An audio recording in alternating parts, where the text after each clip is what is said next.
অবস্থা সবার এইচএসসিএন আশা করি ভালো।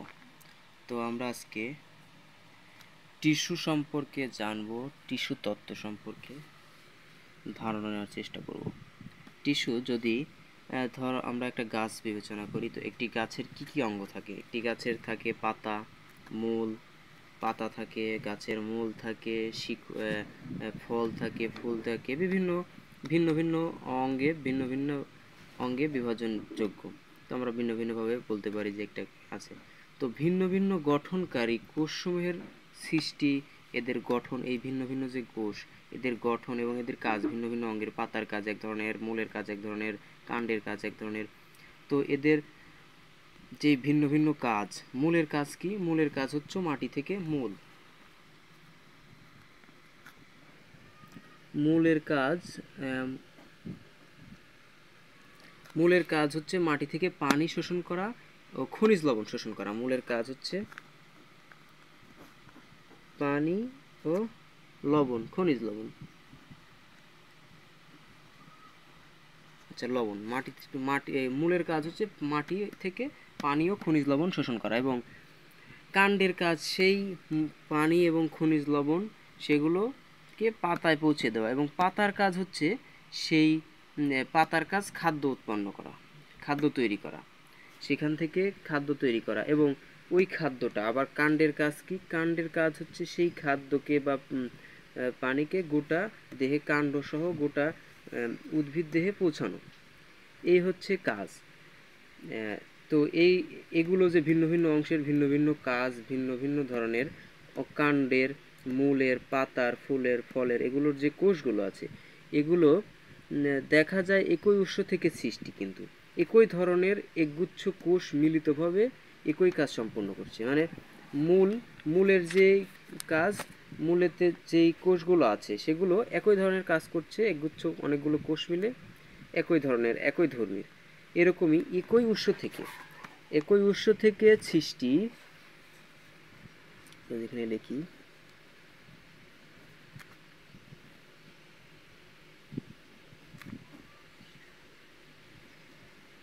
একই উৎস থেকে সৃষ্ট একই ধরনের কাজ সম্পূর্ণকারী সমধর্মী একগুচ্ছ কোষকে টিস্যু বা কোষকলা বলে।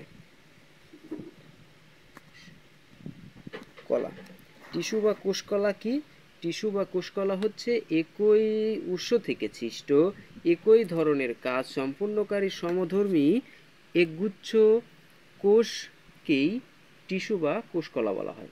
তো এই একই টিস্যু একটি বিশেষ অর্থবোধক শব্দ। টিস্যু একটি বিশেষ অর্থবোধক শব্দ। তো টিস্যুর যে কাজগুলো, টিস্যুর প্রকারভেদ, টিস্যু কয় প্রকারের সে বিষয়ে জানবো। টিস্যু হচ্ছে সাধারণত উদ্ভিদের বিভিন্ন ধরনের টিস্যু থাকে, তবে সব ধরনের টিস্যু গঠনকারী কোষ বিভাজন অনুযায়ী দুই ভাগে ভাগ করা যায়। টিস্যুকে প্রধানত দুই ভাগে ভাগ করা যায়। একটা হচ্ছে স্থায়ী টিস্যু, আর এক হচ্ছে ভাজক টিস্যু। তো প্রথমে যদি দেখি ভাজক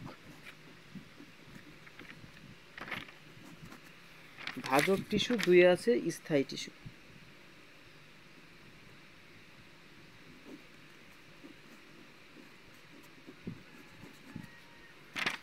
স্থায়ী টিস্যু। তো ভাজক টিস্যু কি? ভাজক টিস্যু মানে যেটা বিভাজিত হয়, ক্ষণে ক্ষণে পরিবর্তিত হয়। ভাজক টিস্যু একই ধরনের থাকে না। এটা মানে যেই ভাজক টিস্যুটা, সেটা কাণ্ডের বৃদ্ধি, মূলের বৃদ্ধি, পাতার বৃদ্ধি, ফলের বৃদ্ধি, ফুলের বৃদ্ধির জন্য এটা মাঝখান দিয়ে ভাগ হয়ে হয়ে নতুন কোষ সৃষ্টি করে থাকে। সেই টিস্যুকে বলা হয় ভাজক টিস্যু।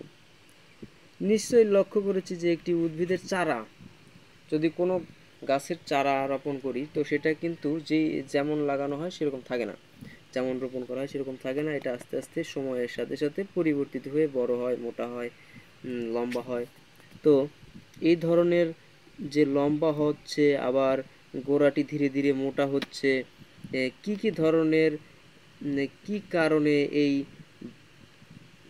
গাছটি ক্রমে উঁচু, মোটা এবং বৃদ্ধি পাচ্ছে, সেটা হচ্ছে গাছের কোন কোন বিশেষ স্থানে অবস্থিত কোষগুচ্ছ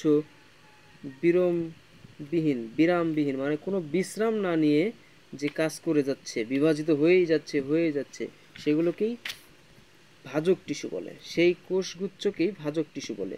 যে কোষগুলো বিভাজিত মানে যেই কোষগুলো সবসময় বিভাজিত হয় তা হলো ভাজক টিস্যু।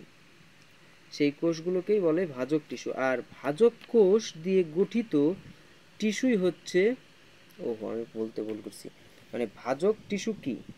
ভাজক টিস্যু হচ্ছে যেই কোষগুলো বিভাজিত হয় তাকে ভাজক কোষ বলে, বিভাজিত হয় তাকে কোষগুলোকে কোষ বলে, আর যেই কোষগুচ্ছ এই কাজ করতেছে সেই গুচ্ছকে একত্রিত বলা হয় টিস্যু।